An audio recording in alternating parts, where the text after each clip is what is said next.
Students, आज के class में आप सभी का वेलकम है और आज हम लोग डिस्कस करेंगे अल्फा, बीटा और गामा पार्टिकल के प्रॉपर्टी को कि इन सब का क्या प्रॉपर्टी होता है। तो इन सब की प्रॉपर्टी को देखने के लिए सबसे पहले हम लोग शुरू करेंगे अल्फा से, फिर बीटा पार्टिकल और फिर गामा रे। इसे ही हम लोग अल्फा रे भी कहेंगे। तो यहाँ पर सबसे पहला प्रॉपर्टी जो अल्फा पार्टिकल का है वो ये है कि अल्फा पार्टिकल हीलियम न्यूक्लियस होता है। अल्फा पार्टिकल क्या होता है? ये होता है हीलियम न्यूक्लियस, यानी अल्फा पार्टिकल को हम लोग क्या कहते हैं? हीलियम न्यूक्लियस भी कहते हैं। दूसरा है बीटा पार्टिकल या बीटा रे। तो बीटा रे क्या होता है कि ये होता है या तो इलेक्ट्रॉन या फिर पॉजिट्रॉन, या तो इलेक्ट्रॉन या फिर होता है पॉजिट्रॉन। यानी बीटा रे या तो इलेक्ट्रॉन का स्ट्रीम होता है या तो पॉजिट्रॉन का स्ट्रीम होता है। यानी बीटा पार्टिकल को इलेक्ट्रॉन या पॉजिट्रॉन कहा जाता है। अगर बीटा माइनस है तो उसे कहेंगे इलेक्ट्रॉन, और अगर बीटा प्लस पार्टिकल है तो उसे कहा जाएगा पॉजिट्रॉन। अब आएगा गामा रे। तो गामा रे क्या होता है कि गामा रे को फोटोन कहा जाता है। यानी गामा रे फोटोन होता है, ये एनर्जी होता है, एनर्जी का पैकेट्स होता है। गामा रे क्या होता है? ये एनर्जी का पैकेट्स होता है और एनर्जी के पैकेट्स को कहा जाता है फोटोन। यानी अल्फा पार्टिकल हीलियम न्यूक्लियस होता है और बीटा पार्टिकल या तो इलेक्ट्रॉन या तो पॉजिट्रॉन होता है, और गामा रे होता है फोटोन। इसके बाद सेकेंड प्रॉपर्टी हम लोग देखते हैं। तो सेकेंड प्रॉपर्टी ये है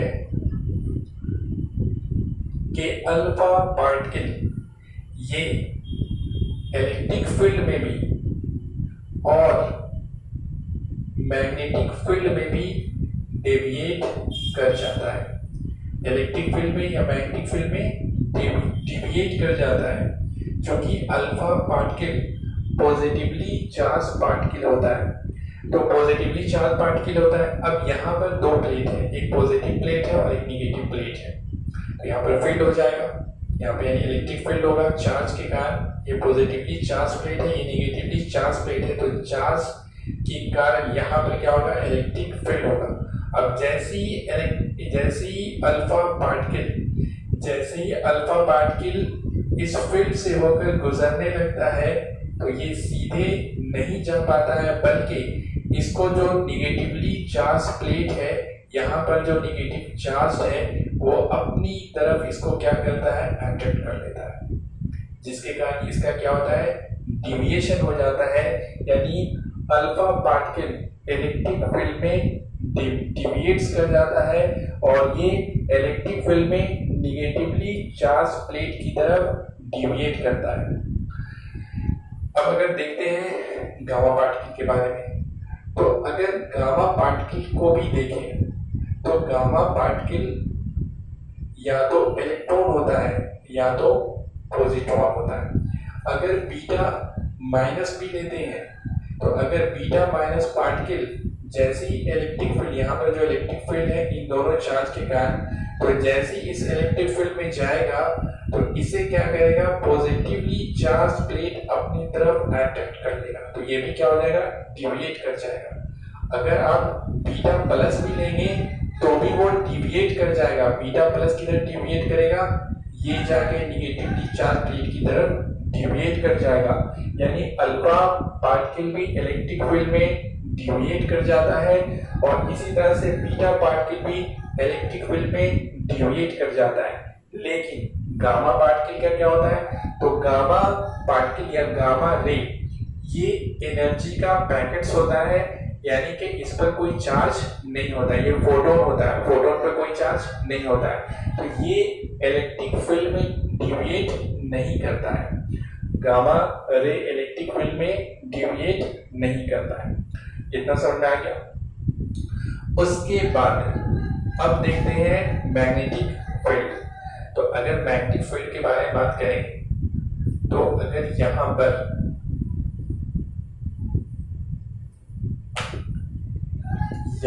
अगर दो मैग्नेट हैं,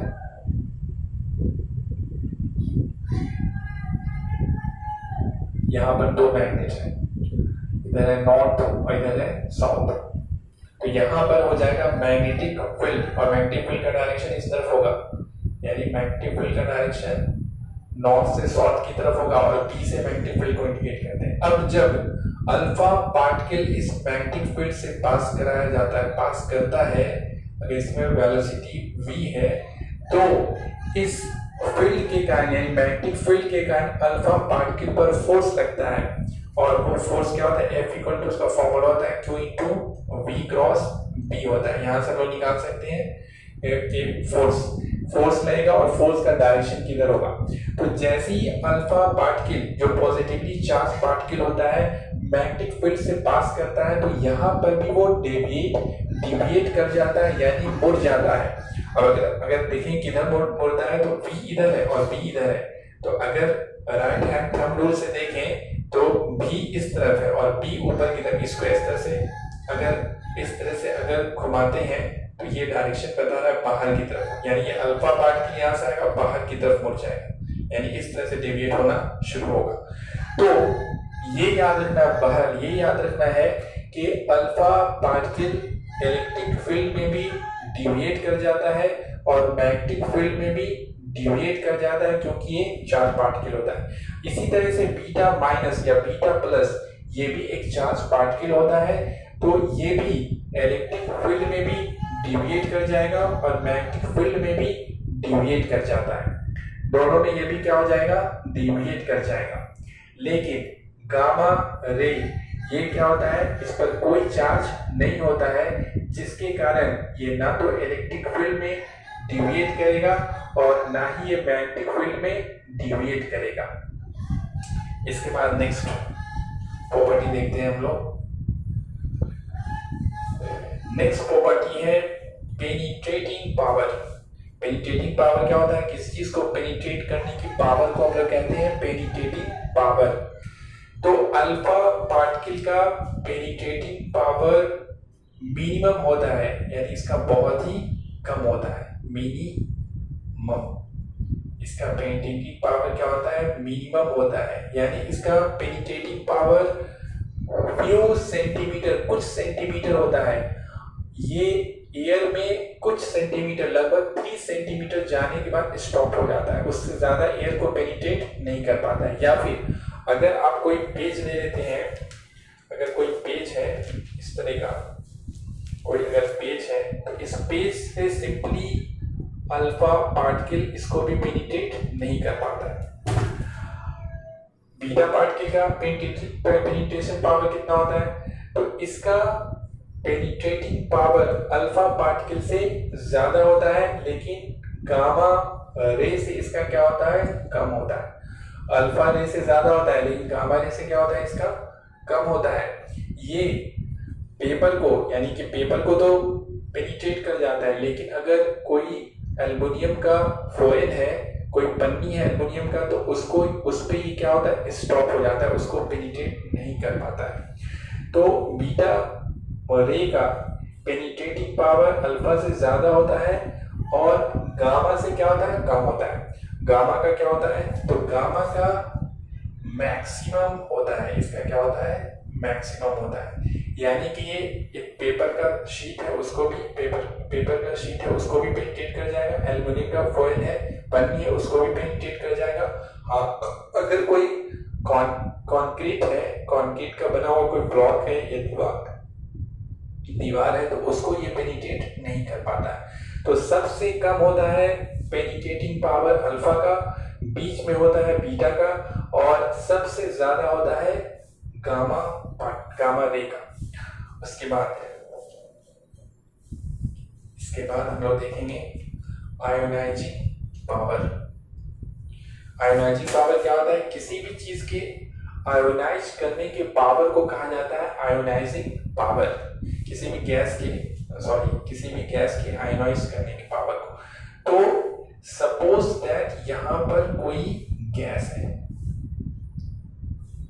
है यहाँ पर, और यहां से अल्फा पार्टिकल पास कर रहा है।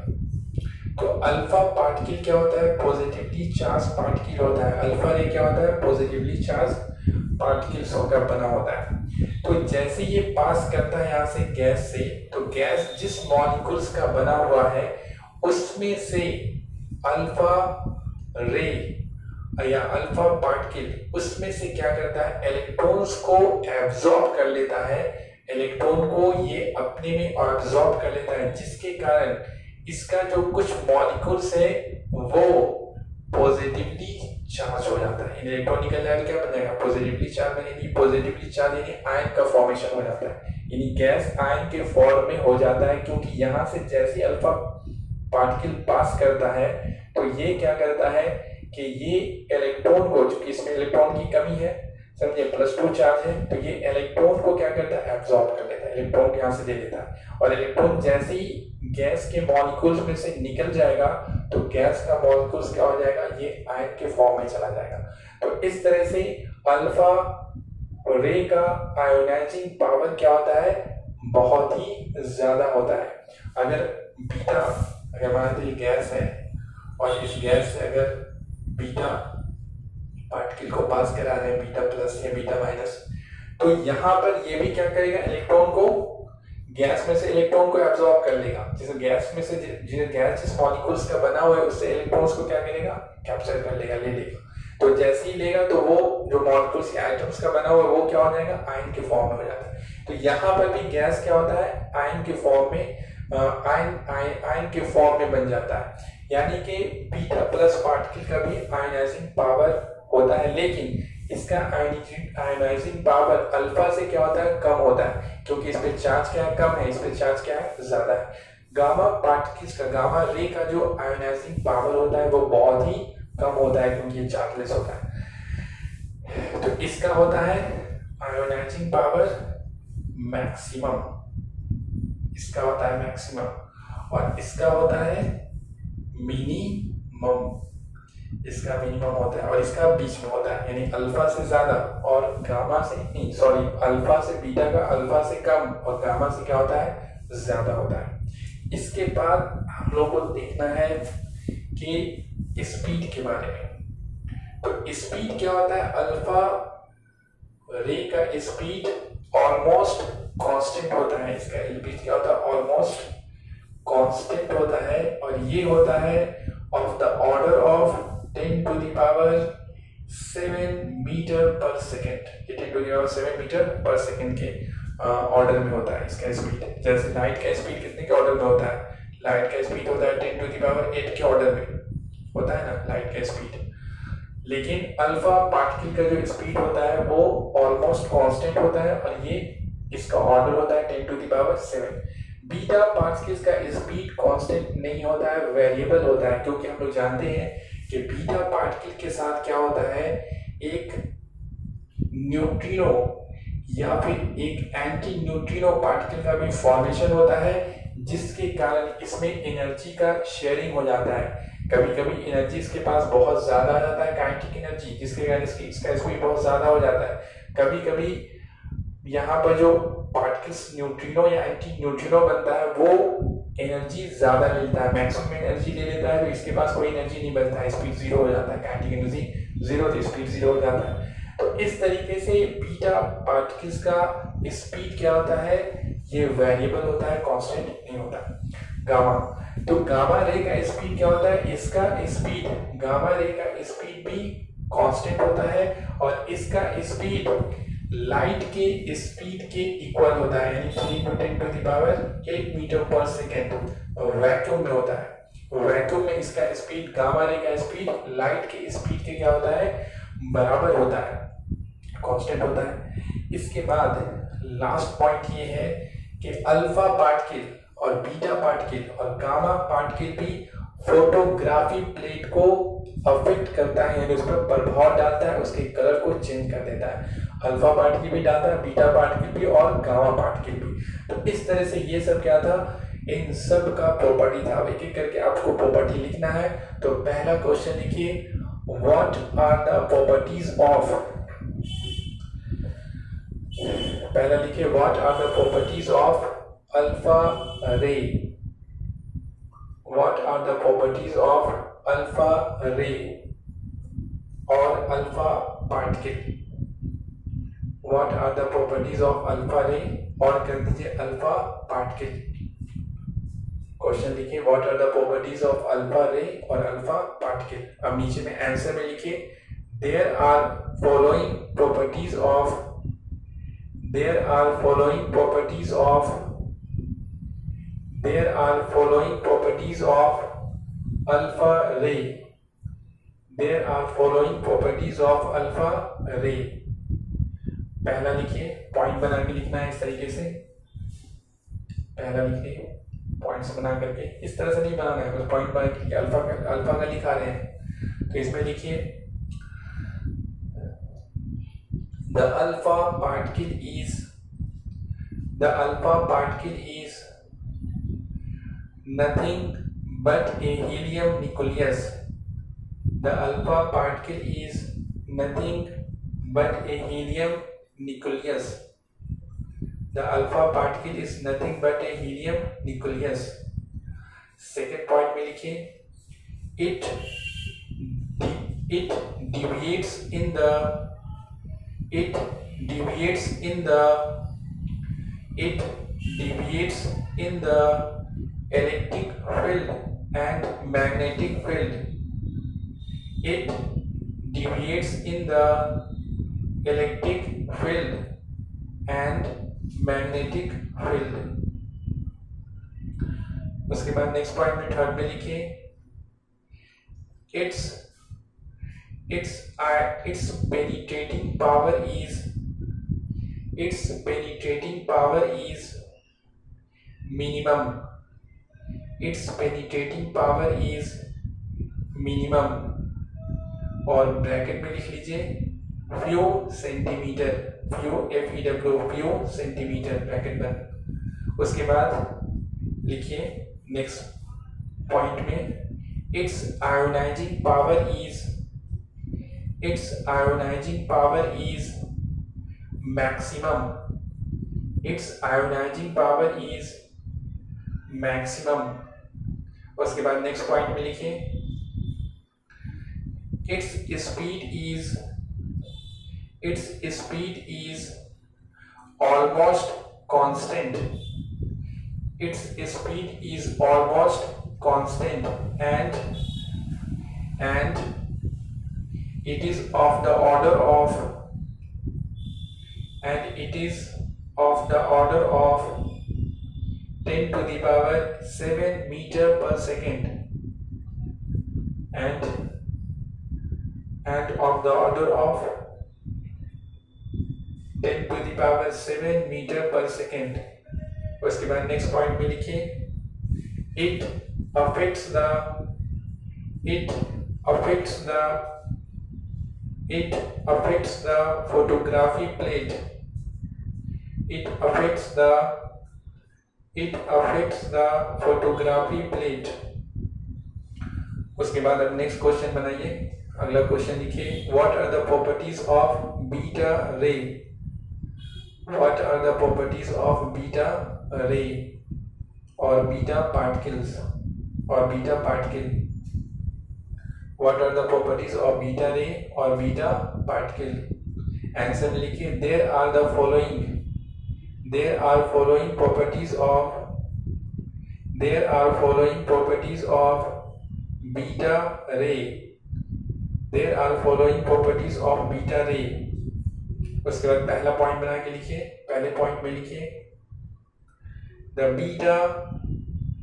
beta particle is nothing but a, the beta particle is nothing but a, the beta particle is nothing but a electron, but an electron, and कर दीजिए but an electron or a positron or a positron. उसके बाद next point में लिखिए it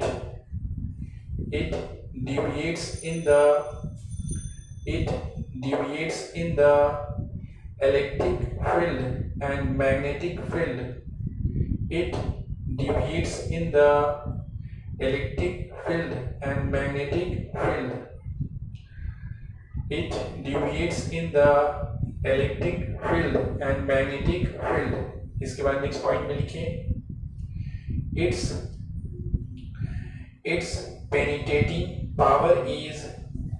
its penetrating power is more than alpha particle. Its penetrating power is more than alpha particle and less than gamma particle and less than gamma particle. Its penetrating power is more than alpha particle and less than gamma particle. उसके बाद लिखिए its ionizing power is less than alpha particle but more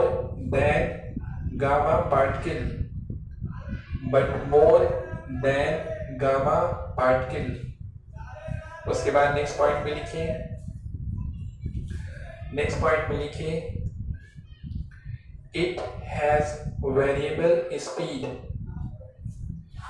it has variable speed. उसके बाद next point में लिखिए it affects the photographic plate. It affects the photography plate. उसके बाद अब लिखिए अगला क्वेश्चन लिखिए What are the properties of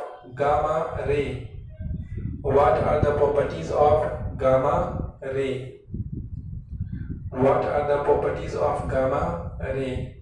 answer में लिखिए There are the following properties of gamma ray. There are following properties of gamma ray. अब नीचे में लिखिए पहला point The gamma ray is nothing but a photon. The gamma ray is nothing but a photon. The gamma ray is nothing but a photon.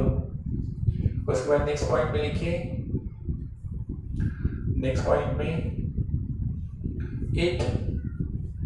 it does not deviate in the electric field and magnetic field. It does not deviate in the electric field and magnetic field. It does not deviate in the electric field and magnetic field. इसके बाद next point में लिखिए its penetrating power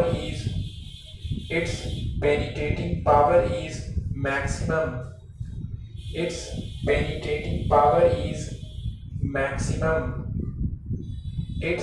penetrating power is maximum. उसके बाद next point में लिखिए its ionizing power is minimum.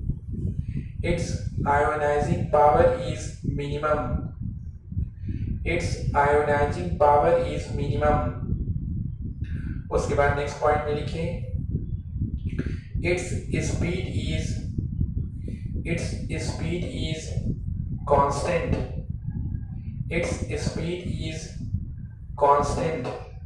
And it is equal to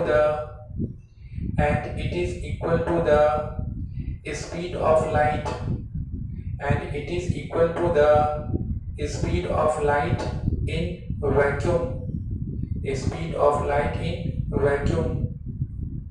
उसके बाद नेक्स्ट पॉइंट में लिखिए it affects the photographic plate. It affects the photography plate. It affects the photography plate. ये finish हो गया। इसके बाद नेक्स्ट क्लास में हम लोग देखेंगे। तब तक के लिए थैंक्स।